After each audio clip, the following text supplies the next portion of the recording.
தமிழகத்திலே ஒரு புதிய ஆட்சி தோன்றியிருக்கிறது.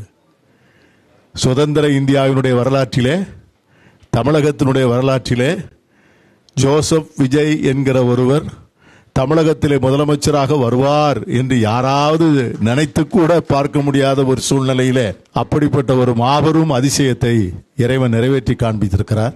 இந்த தேர்தல் பல செய்திகளை உறக்க சொல்லியிருக்கிறது. சாதி, மதம், பணம் என்று அரசியலில் ஆதிக்கம் செய்த அத்தனையும் அடித்து நொறுக்கி ஜனநாயகத்தினுடைய உண்மையான விழுமியங்களை வெளிக்கொண்டு வந்த பெருமை இந்த தேர்தலுக்கு உண்டு. அதான் கேட்டாங்க, இந்த வகுப்புவாத அரசியலுக்கு இதைவிட ஒரு பெரிய முற்றுப்புள்ளி வைப்பதற்கு இந்த விஜய் ஃபேக்டர் இருக்கு பாத்தீங்களா? கொஞ்சம் கற்பனை பண்ணி ஒரு நான் கூட நேற்று ஒரு தொலைக்காட்சியில் பேசினேன். விஜய் என்கிற ஃபேக்டர் இல்லைன்னு வச்சுக்கோங்க, தமிழ்நாட்டில் எலெக்ஷன் ரிசல்ட் எப்படி இருந்திருக்கும்? பாஜகவுக்கு எத்தனை இடம் வந்திருக்கும்? அதிமுகவுக்கு எத்தனை இடம் வந்திருக்கும்? பாஜகவுக்கு ஒரு 15-20 சட்டமன்ற உறுப்பினர்கள் கையிலே கிடைத்திருந்தால் தமிழ்நாட்டில் விட்டு வைப்பார்கள் அவர்கள்? ஒன்றுமில்லாமல் பாஜகவை ஒரே தேர்தலிலே துடைத்து வெளியே போட்ட பெருமை இந்த தேர்தலுக்கு உண்டு. அந்த ஒரு இடம் கூட ஊட்டியில ஜெயிச்சது கூட காங்கிரஸ் கட்சிக்குள்ளே இருந்த சில குளறுபடிகள் தானே ஒழிய, இல்லைன்னா அந்த சீட்டு கூட ஜெயிச்சிருக்காது நீலகிரியில்.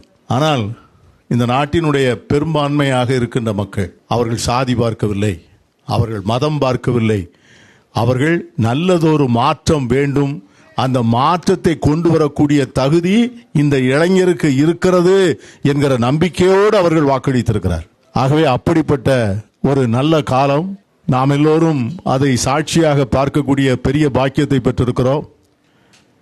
இந்திய அரசியலிலே நம்முடைய பாஸ்டர் அவர்கள் சொன்னது போல ஒரு முழுமையான புரட்சிகரமான மாற்றத்திற்கு இந்திய அரசியல் தயாராகி கொண்டிருக்கிறது.